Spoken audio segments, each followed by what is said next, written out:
विश्व समाधान मंच पैरा उत्तराखंड में आप सबका स्वागत है। आज 24 जून 2024 की प्रातःकाल है। अब से कुछ देर में 11 बजे के आसपास देश की 18वीं लोकसभा का पहला सत्र प्रारंभ होने जा रहा है। राजनीतिक दलों में भले ही सुखवाहट हो, परंतु आम जनता में इसके प्रति उदासीनता है। संसद का सत्र कब होता है,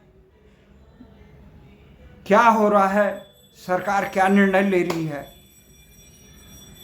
चंद कारणों के अलावा, चंद समय के अलावा सरकार के निर्णयों से आम जनता उदासीन रहती है। क्या कर रहे हैं, क्या कह रहे हैं, क्योंकि जनता को ये लगता है कि उनके हित में कोई काम नहीं हो रहा।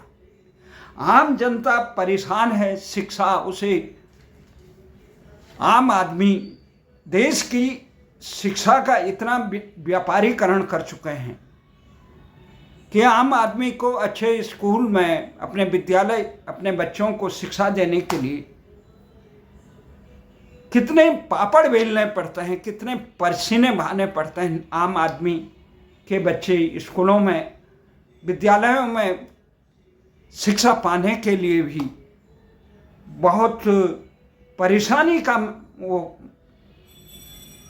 उठानी पड़ी। दूसरा, स्वास्थ्य सेवाएं आम जनता को सरकारी अस्पतालों, दूर दराज के भारत के तमाम जिला चिकित्सालयों का भी हालत बहुत दयनीय है।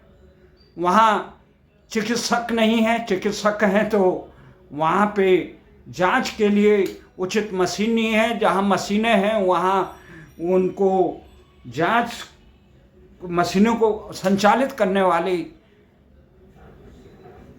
लोग नहीं हैं, कर्मचारी नहीं हैं। देश की सुरक्षा पे जितना बड़ा षड्यंत्र चल रहा है, बहुराष्ट्र चीन, पाकिस्तान से लेकर अमेरिका के सरपरस्त में, उससे आम आदमी की सुरक्षा और सम्मान, न्याय आम जनता को मिलता नहीं। पुलिस प्रशासन, कोर्ट कचहरी, ये एक दिवस स्वप्न लोग भगवान भरोसे सारे देश हो। आखिर देश की जनता का लोकशाही के प्रति इतनी उदासीनता, जिस प्रकार से लोकसभा का इस समय माहौल हुआ, चुनाव में मतदान हुआ 2024 के लोकसभा चुनाव में, अभी कुछ माह पहले, तो प्रतिशत गिरा। लोगों का रुझान ये है कि कोई बने निरपराध, हमें ही हानि। अब ये देख रहे हैं लोकसभा का जो शपथ दिलाने वाला अस्थायी अध्यक्ष बनाया जाता है, वो ये सबसे पुराना होना चाहिए। उस पर कसमकस चलिए। भारतीय जनता पार्टी कह रही है कि कांग्रेस का जो सबसे पुराना सदस्य है वो सुरेश, 8 बार का, उसको केरल हाई कोर्ट ने 2009 में इसलिए अयोग्य ठहराया था कि वो दलित न होते हुए भी उसने धर्मांतरण कर दिया था। और ये जो अनुसूचित जाति की सीट है वो केवल भारतीय अनुसूचित जाति के लोगों के लिए, वो ईसाई धर्म अपना लिया था। इसलिए इस विवाद में यह मामला राजनीतिक दलों के बीच विवाद का मामला है। कुछ समय अब सरकार ने भर्तृहरि महताब को, जो उड़ीसा से हैं, तो इनको अस्थायी अध्यक्ष बनाया है। और जो पैनल बनाया है शपथ ग्रहण समारोह में अध्यक्ष, ये अस्थायी अध्यक्ष को सहयोग करने के लिए, उस मैं कांग्रेस और तृणमूल कांग्रेस और अन्य दलों के, विपक्षी दलों के भी सदस्य हैं। उन्होंने ऐलान किया है कि हम इसमें सहभागी नहीं रहेंगे, हमारा विरोध है। उनका कहना है कि मान्यताओं के अनुसार ये होना चाहिए कि जो सबसे पुराना है उसे अस्थायी अध्यक्ष शपथ दिलाने के लिए बनाना चाहिए था। ये परंपरा रही है। इन परंपराओं के बीच में सरकारें आम जनमानस के प्रति किस प्रकार से उदासीन होती हैं। देश को अपनी भाषा, अपनी संस्कृति, अपना इतिहास न मिलने से आम जनमानस भटक जाता है, उसे मालूम ही नहीं रहते देश की दिशा क्या है। भारत के खिलाफ पाकिस्तान ने कितने कुकृत्य किए, उसका इसके प्रति कोई वो नहीं। भारत का विभाजन जिन लोगों ने किया उनका कोई पता नहीं। विभाजन किसने कराया, इसका देश के आम दलीय सोच से ग्रसित लोग दिशाहीन हो जाते हैं। देश को सही इतिहास देश के बच्चों को नहीं पढ़ाया गया। इसी के कारण नालंदा जैसे प्रकरण में भी ये आ जाता है कि बख्तियार खिलजी को अपराधी बताने की जगह भारतीयों को ही अपराधी बताया जाता है। जाति गणना देश के नागरिकों को एक करने के लिए रोजगार के 32 लाख पद जो खाली हैं उनको रिक्त करने के, उनको भरने के बजाय ये बाह्य सोचमन ठेकेदारों के हवाले ये देश के तमाम विभाग कर दिए जाते हैं। और इस प्रकार के आउटसोर्स पे जो कर्मचारी नियुक्त करते उनके कारण देश को कितना भुगतना पड़ा है। अभी नेट परीक्षा में जो 24 लाख बच्चे हुए थे उनका पेपर किस ढंग से हो गया, लीक हुआ। वो लीक हुआ किसने किया, क्या किया उसके, अरे तुम ये गणित बाद में करना है, पहले इसे रद्द करके नए की तारीख दे दो। बच्चे सालों से मेहनत कर रहे हैं, उनके सपने होते हैं, उन्हें जीवन बर्बाद हो जाता है। नहीं, अपराधियों को सजा भी नहीं देंगे, केवल दलीय स्वार्थ की पूर्ति के लिए गोधरा से लेकर पटना से लेकर ये झारखंड से लेकर कितने ही हैं और किस प्रकार से ये काम किया गया। लोगों को चांस नहीं मिला। फिर बीच में 24 दिन बाद अंतिम जब तिथि खत्म हो गई थी उसके 24 दिन बाद भी खोला गया। फिर 67 लोगों को 720 में से 720 अंक। अब नए जो बनाए NTA के प्रमुख खरोला बनाए गए। नौकरशाही दिशा दे सकती है हल्का, परंतु निर्णय तो सरकार को लेना है किस ढंग से। जब आप स्थायी कर्मचारी तक भर्ती करने का अधिकार संस्थान के प्रमुख को नहीं दें, इसलिए रेल मंत्रालय अपने पास रखा गया कि भर्ती न हो रिक्त पदों में। जब मानसिकता सरकार की ये हो तो देश में कल्याणकारी राज कहाँ से आए। आम जनता बहुत परेशान है। आप क्रिकेट खेल रहे हैं आतंकवादी पाकिस्तान के साथ, कहाँ है आपके सीने में? कितने लोग बलिदान हो गए इस देश के लिए, उनके बलिदानों का आपको कोई वो नहीं है। आपको है कि 2% कहाँ से आई, अंतर्राष्ट्रीय में आपकी छवि कैसे सुधरे। ये नहीं, स्थिति कितनी दयनीय है। उत्तराखंड इस दो प्रदेश हैं इस डबल इंजन सरकार के, कितने विरोधाभास हैं। एक तरफ योगी जी की उत्तर प्रदेश में जो सरकार है, जो पूर्ण समर्थन से मनोयोग से सारे अपराधियों में अपराधी माफियाओं से युक्त उत्तर प्रदेश में जो पटड़ी विकास की पटड़ी से उतर गया था, वहाँ उन्होंने माफिया मुक्त बना दिया है और अवैध अतिक्रमण पे इतना जबरदस्त अंकुश लगाया। अभी उन्होंने 1 लाख वर्ग मीटर लखनऊ में जो कुकरेल नदी में 40 सालों से अवैध बस्तियां बसा दी गई थी, अकबरपुर के 1320 घरों को पूरी बस्ती में बुलडोजर चलवा दिया।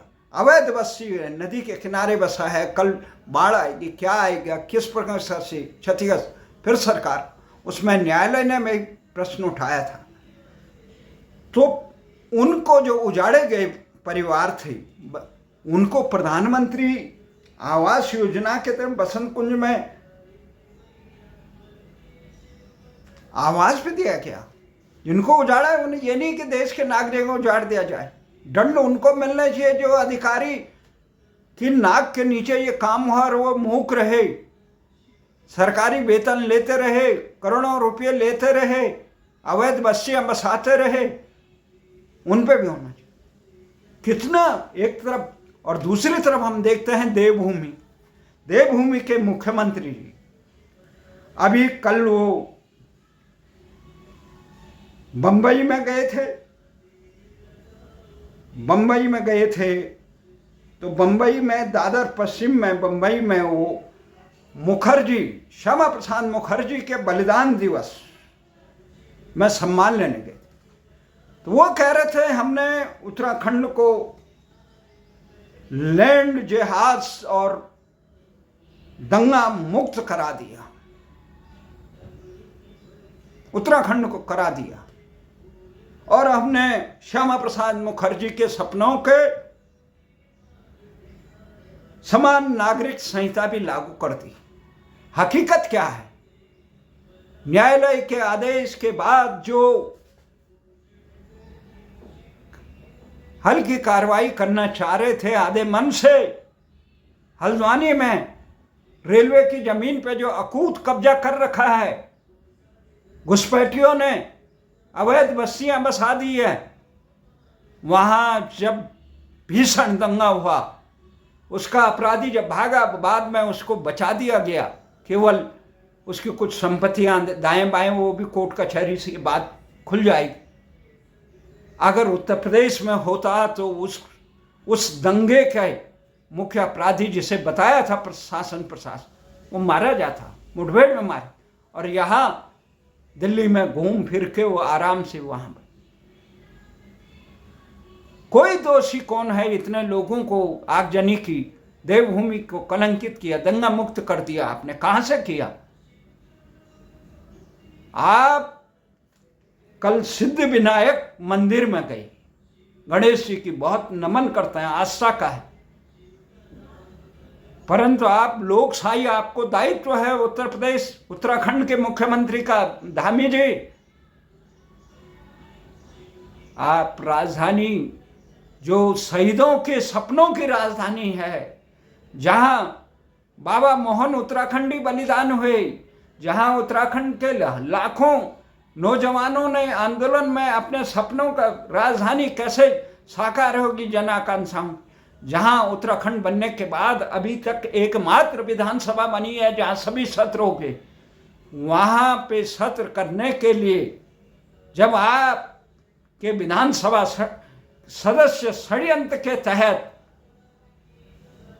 कहे कि हमें ठंड लग रही है गैरसैंण में, जैसे वहां जनता नहीं रहती हो, लोग लेह लद्दाख से लेकर सियाचिन बॉर्डर पर देश की सुरक्षा के लिए अपनी जान खतरे में डालकर महीनों रहते हैं बर्फ में, पर आप गैरसैंण जैसे रमणीक विधानसभा भवन में देश के, वहां जाने के लिए तैयार नहीं, और हस्ताक्षर अभियान होता है। इतना बड़ा षड्यंत्र लोकशाही के अपमान का, न मुख्यमंत्री के कान में जू रहेंगे, न भाजपा प्रदेश अध्यक्ष के कान में जू, न संगठन महामंत्री बना रखे हैं जो वहां उनके कान में जू रहेंगी, न दिल्ली के डबल इंजन के आला अध्यक्ष और आला नेता के कान में जरूर। आप लोकशाही को कहते हुए भारत के सनातन धर्मियों के प्रति आपके कितने प्रकार से वो क्या है, जो भारत की मुख्य धारा के लिए अपना बलिदान देते हैं, उन उत्तराखंडियों के प्रति आपका कितना बड़ा दुराग्रह रहा। लोग मांग रहे थे कि इन घुसपैठियों से, अवैध बस्तियों बसाने वालों को यहां से बाहर करने के लिए मूल निवास 1950 और हिमालयी राज्यों की तरह उत्तराखंड भी हिमालयी राज्य है, वहां पे भू कानून लागू हो ताकि ये अवैध घुसपैठियों पर अंकुश लगाएं। परंतु आपने और आपकी सरकार ने वो काम अनसुना कर दिया। आप महिला सशक्तिकरण के लिए परसों ही एक प्रेस रिलीज आई कि मुख्यमंत्री ने कहा कि उत्तराखंड की सरकार महिला सशक्तिकरण के लिए काम कर रही है, लखपति दीदी के लिए कर रही है, प्रदेश के सेवाओं में 30% नौकरियों में आरक्षण दे रही है और वहीं सहकारी समितियों में 33% आरक्षण प्रबंध समिति में महिलाओं। आप ये बताइए, महिला सशक्तिकरण क्या अंकिता भंडारी के गुनाहगारों को संरक्षण दे के होगी? उसके माता पिता जी खून के आंसू बहा रहे हैं और कह रहे हैं कि गुनाहगार और कोई नहीं, भारतीय जनता पार्टी में आसीन वरिष्ठ नेता है। तो आप उस नेता को दरकिनारे करने की जगह उसी पद पे आसीन है। कितनी बेशक भगवान राम के नाम पे लेकर इस प्रकार के, भगवान राम ने तो लोग रामराज लोकलाज पर चलाने का काम किया, परंतु आप केवल बयानबाजी के अलावा कुछ नहीं। कहाँ रोजगार महिलाओं के लिए? वहां के रोजगार जो बाह्य सोर्सों से किए जा रहे हैं उसका क्या दीवाना? ये एम्स ऋषिकेश में 700 की 700 पोस्टें हैं, राजस्थान से भरी गई। कर्मचारियों को लिए, वहां के बेरोजगारों के लिए कुछ नहीं।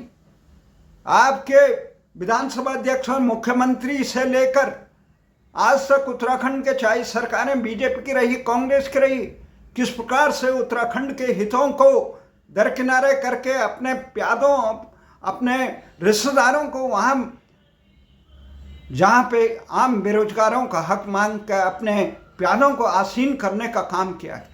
जनता नहीं देखती किस प्रकार से आप लोगों ने कार्य किए। तो ये दोहरापन छोड़िए, धामी। कम से कम आपको आशा है, आपसे आशा है, आप युवा हैं, आप कम से कम योगी जी से सीख लीजिए। अब योगी जी के इन अच्छे कामों से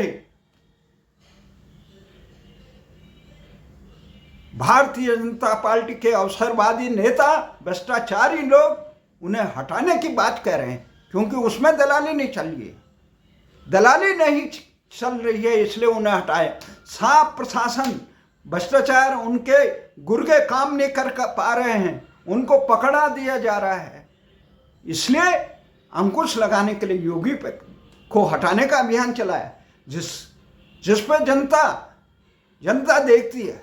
हमारा ये आग्रह है कि कम से कम ये विधानसभा हो, लोकसभा हो या जिला पंचायत हो या ग्राम पंचायत हो या विकास खंड हो, ये सारे जितने भी जनप्रतिनिधि द्वारा संचालित संस्थाएं, ये जनता की सेवा के लिए है। और जनता की सेवा करने के बजाय आप अपने को खाएं। अग्निवीर को पेंशन नहीं, और तुम 4-5 साल में जनप्रतिनिधि बनो, तुम्हें पेंशन लाखों रुपए की तनख्वाहें, नौकरशाहों को लाखों रुपए की तनख्वाहें, पेंशन, और जो अपनी जान हथेली लेकर देश की सीमाओं पर रक्षा करें उनको पेंशन नहीं। ये कहाँ का न्याय फिर है?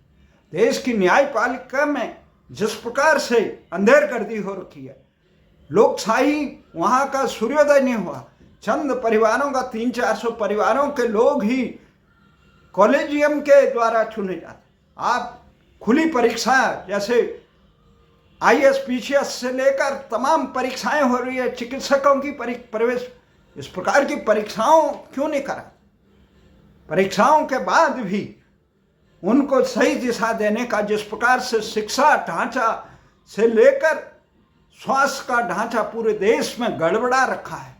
ये करोड़ों रुपये का खर्च करके ये चिकित्सक बनने वाले लोग देश के दूरस्थ क्षेत्रों और ग्रामीण क्षेत्रों, जिला चिकित्सालय तक जाने के लिए तैयार नहीं।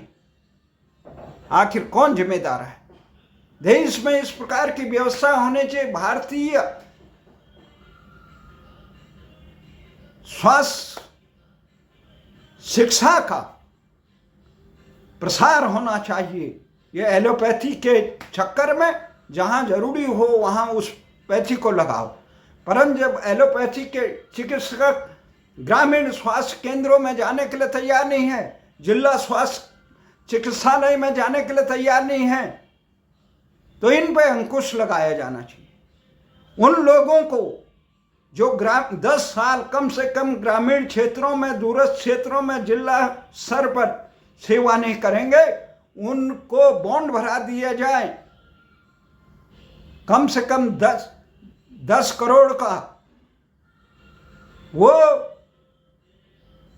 उनको सरकारी चिकित्सा विद्यालयों में प्रवेश न हो, निजी क्षेत्रों में निजी शिक्षा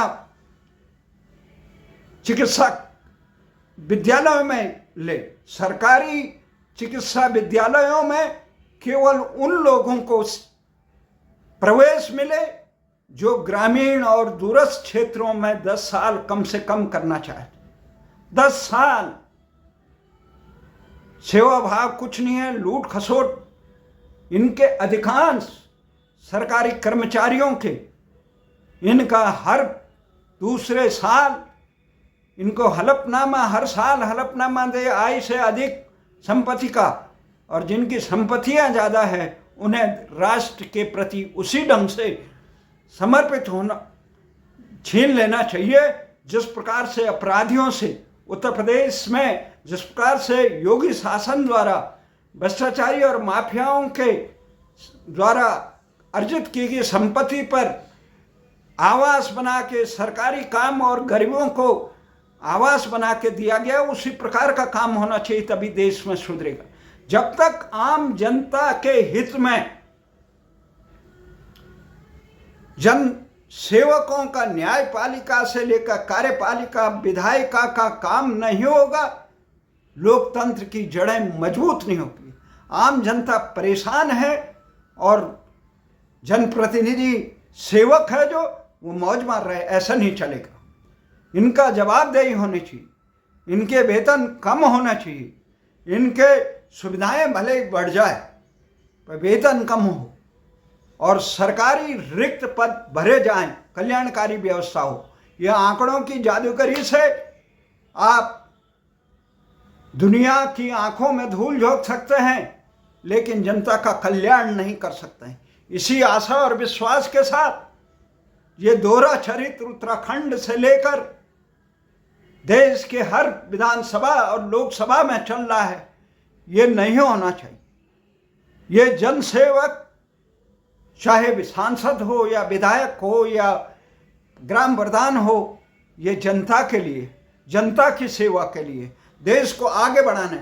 देश में आतंकवाद से देश की सुरक्षा खतरे में पड़ी हुई है।